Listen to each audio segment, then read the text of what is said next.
Assalamualaikum warahmatullahi wabarakatuh. Alhamdulillah rabbil alamin alladhi an'amana bi ni'matil iman wa syarrafana bi ni'matil islam wa faddalana bi ni'matil ihsan. Asyhadu an la ilaha illallah wa asyhadu anna Muhammadan abduhu wa rasuluh. Allahumma salli wa sallim wa barik ala sayyidil wujud Sayyidina Ahmad wa ala alihi wa ali baitihi wa zurriyatihi ajma'in. Amma ba'du, jemaah yang dimuliakan Allah, Masjid Al-Ittihad ya. Semoga masjid ini menjadi simbol bahwa jamaah dalam perbedaannya bisa bersatu. Amin ya rabbal alamin. Saya bawa kitab tapi nggak jadi saya kaji.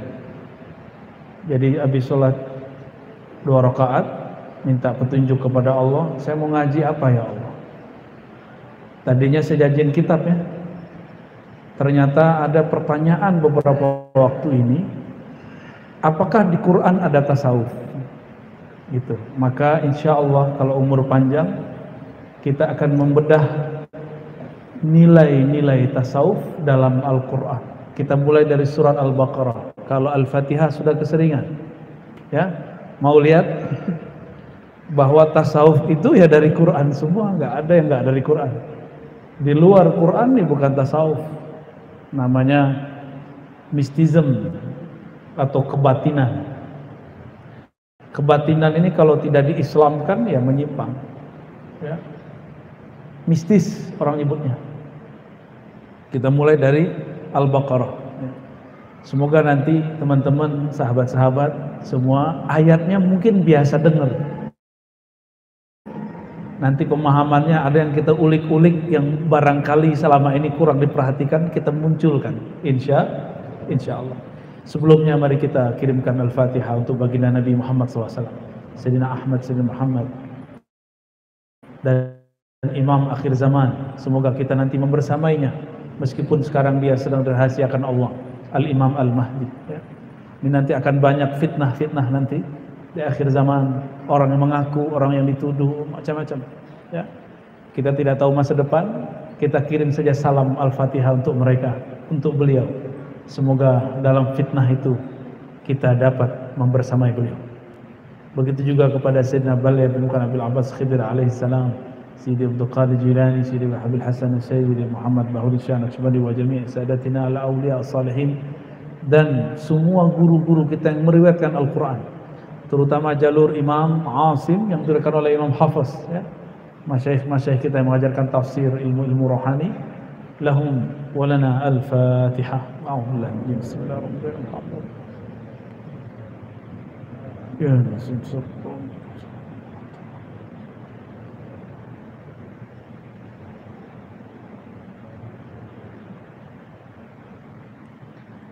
Bismillahirrahmanirrahim.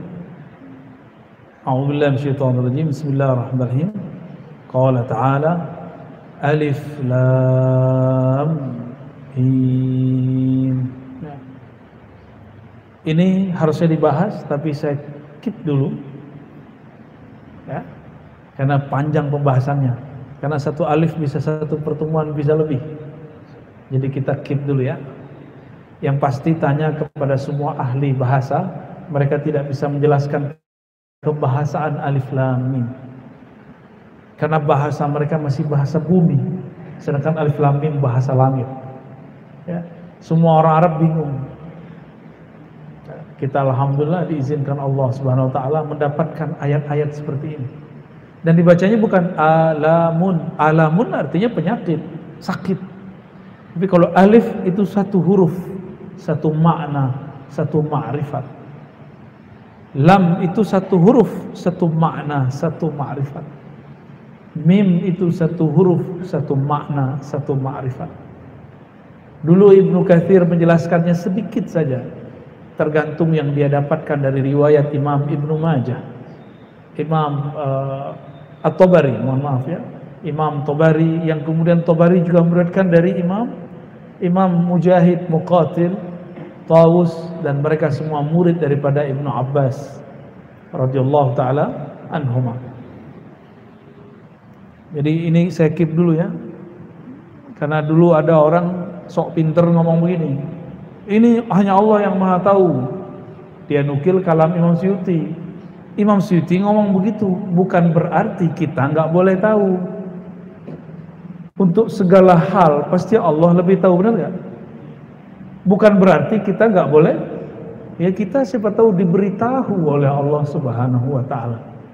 Maka Alif Lam Mim ada maknanya di kitab tafsir, apalagi di kolbu para kekasih-kekasih Allah Subhanahu wa taala. Ini simbol-simbol Alif Lam Mim. Kita langsung saja, dzalikal kitabu la raiba fihi.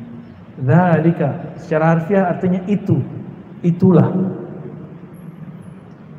Tapi ahli tafsir seperti Imam Ibnu Katsir, Suyuti mengartikan zalika itu hadza, ini. Saya sangat takzim kepada mereka, tapi saya tetap mengembalikan makna zalika kepada zalika, bukan haza. Zalikal kitab, itulah kitab, yaitu Alif Lam Mim satu kitab. Ya. Lam Mim, Alif Lam Mim itu pembahasannya satu kitab di alam sana. Makanya diurai, salah satu bentuknya Al-Quran ini. Dzalikal kitab, demikianlah kitab, la raiba fihi. Sisi tasawufnya di mana di sini? La raiba fihi. Ini pertama. Dalam ilmu tasawuf tidak boleh ada raiba. Apa arti raiba? Syak, keraguan. Ragu kita kepada Allah, ragu kita berguru, ragu itu dari syaitan. Ya, ragu itu sifatnya syaitan. Raiba itu penyakit di dalam kolbu. Orang yang memelihara penyakit ini suatu saat akan menjadi pengkhianat. Ya. Kalau dia seperti orang beriman, itu calon munafik. Inilah ajaib surat Al-Baqarah ayat 2 ini. Ayat pertamanya sudah menyentuh bab tasawuf. Di tasawuf nggak boleh ada raiba. Ya, zalikal kitabu la raiba fihi. Saudara-saudara makan Allah, ikhwan fillah, Alkitab, kembali ke Alkitab. Alkitab itu adanya di mana? Di kertas atau di kolbu Nabi? Ya. Allah itu kalau nurunin Alkitab kemana? Dicetak dulu di bumi? Enggak, langsung turun ke kolbu Nabi. Maka ada istilahnya Kitabu Ar-Risalah, kitab risalah yang ada dalam kolbu Nabi. Itu istilah aja. Itulah yang Nabi bacakan. Ada yang Nabi katakan ini sumbernya Allah, bernama Al-Quran. Penjelasan dari beliau bernama sunnah atau hadis. Semuanya kitab. Coba diulang-ulang, diingat-ingat. Kitab Sahih Bukhari itu menceritakan siapa? Rasulullah. Terus Rasulullahnya siapa dong? Sahih Bukhari kitab nggak? Benar. Tentang siapa Sahih Bukhari? Tentang Rasulullah. Berarti Rasulullahnya siapa dong? Rasulullah lah Alkitab yang sebenarnya. Kolbu beliau itu isinya Alkitab. Itu sisi tasawuf Pak kalau menafsir. Sayyidah Aisyah menangkap itu ketika ditanya oleh sahabat Nabi, apakah akhlak Rasulullah? Jawabannya apa? Khuluquhul Quran. Akhlaknya Quran. Quran itu Alkitab. Kalau akhlaknya Quran, yang punya akhlak apa dong? Alkitab. Maka salah satu nama Rasulullah itu Alkitab. Jadi kolbu Nabi namanya apa? kitab. Jadi ini boleh diartikan dzalikal kitab. Inilah kitab yang ada di qalbu Nabi. La raiba fihi. Tidak boleh ada keraguan darinya. Dari qalbu Nabi lah dibacakan. Jadinya ini satu kitab bukan?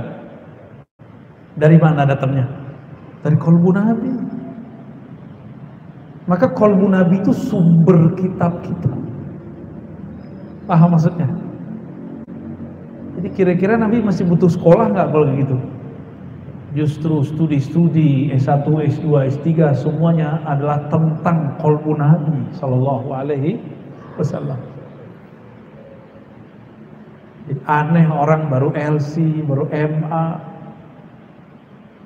terus berani bantah-bantah Al-Quran, itu aneh. Atau bantah ulama-ulama ahlul Quran.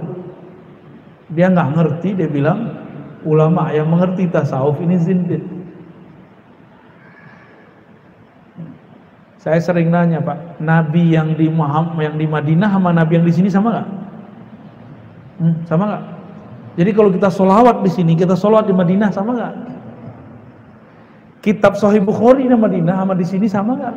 Sama aja. Maka orang yang nggak ngaji di sono ya pulang-pulang bego. Orang yang ngaji di sini kesana ya jadi orang alim. Itulah Maulana Zakaria Kandahlawi yang nulis kitab Fadilah Amal. Datang ke Madinah jadi guru. Sidi Ahmad Ghumari, Sidi Abdullah Ghumari, orang Tonja, orang pojok sono barat.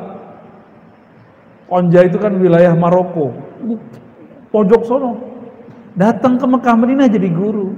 Orang Mekah Madinah ngaji sama beliau. Jadi jangan tertipu oleh tamatan mana, itu gak ada ceritanya. Ya.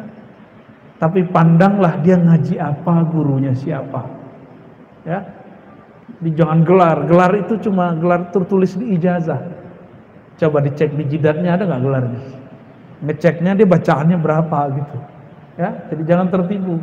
Saya bukan lagi belain orang tamatan dalam negeri, enggak, saya nggak penting juga. Karena saya punya sanad ke Timur Tengah lebih banyak daripada dari Indonesia. Sanad-sanad yang kita dapat dari ulama sana lebih banyak. Ya nggak betul-betul juga lah. Yang di sini tuh nggak betul-betul juga. Cuma saya pengen mengatakan al-ibrah laysa bil makan. Orang itu dinilai bukan karena tempat dia belajar. Orang itu dinilai dengan bil juhdi fi kulli makan. Kalau sungguh-sungguh fi ayyi makan, dimanapun dia berada, ya, dimanapun dia berada. Maka antum rajin sholawat di sini, itu lebih dekat kepada Rasulullah daripada orang tinggal di Madinah, tapi kurang ajar kepada Rasulullah, bentak-bentak orang di sana, seperti askar-askar itu, ya. Nah ini, zalikal kitab, itulah Alkitab yang ada di qalbu Rasulullah. La raiba fihi. Tidak boleh ada keraguanmu terhadapnya. Engkau ragu, batal. Yakin itu boleh ragu dikit kan? Ragu dikit apa namanya? Hah? Ragu dikit masih disebut yakin nggak? Yakin itu bulat 100%. Masih ada ragunya, belum. Ini rawan akan terjadi syak dan khianat. Hati-hati, harus benar hati-hati. Hudan lil muttaqin. Hudan, apa arti huda? Petunjuk. Oke. Petunjuk dalam bahasa Arab hudan, beda dengan dalil.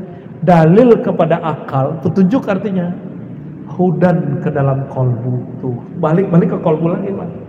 Mana dalilnya? Surat At-Taghabun. Antum buka surat At-Taghabun ayat berapa tuh? Ayat 10 tuh, ayat berapa tuh? Wa may yu'min billah yahdi qalbah. Ayat berapa tuh, Ustaz?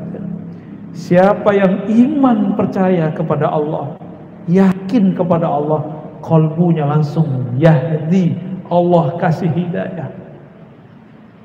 Mereka inilah yang disebut kaum mahdiyin, orang yang di-guidance oleh Allah. Maka Rasulullah katakan, ya, taraktu fikum, ya, bukan gitu, alaikum bisunnati wa sunnati khulafa'ir rasyidin al-mahdiyin. Kalau aku meninggal terjadi khilaf, perselisihan di antara kalian, ikuti aku dan sunnah para sahabatku. Sahabat satu atau banyak? Maka orang yang mengatakan salaf cuma satu model, itu pendustaan terhadap salafus saleh. Ya, itu dosa besar itu. Salah satu dosa besar, akan menghilangkan cahaya dari wajah orang itu, akan membuat dia emosi, akan membuat dia penuh kebencian kepada orang yang berbeda. Ya. Terus apa kata Nabi? Hendaklah kalian ikut sunnah sahabat-sahabatku, khalifah-khalifahku, pengganti-penggantiku yang mahdiyin, yang rasyid, yang dapat petunjuk, cerdas, mahdiyin, kecuali hafalannya sudah tembus ke dalam kolbu. Saya punya sahabat imam masjid juga, Pak. Ketika dia dioperasi, dokter bilang dia nggak tidur, lidahnya baca ayat Quran, matanya merem. Bismillahirrahmanirrahim. Seperti dia ngimamin. Dia kalau ngimamin pasti panjang, bisa 2 halaman, bisa 1 halaman. Ketika dia operasi, yang keluar apa? Quran. Berarti Qurannya sudah masuk ke dalam kolbunya. Benarlah doa beliau. Ya, dia selalu berdoa, Allah baja'alil Quran rabi'a qalbi. Jadikan Quran itu bagian dari belahan jiwaku, belahan kolbuku. Ini doanya. Ya sampai sekarang orangnya masih hidup. Sampai hari ini orangnya tulus benar. Kalau ngimamin suaranya biasa, tapi enak didengar.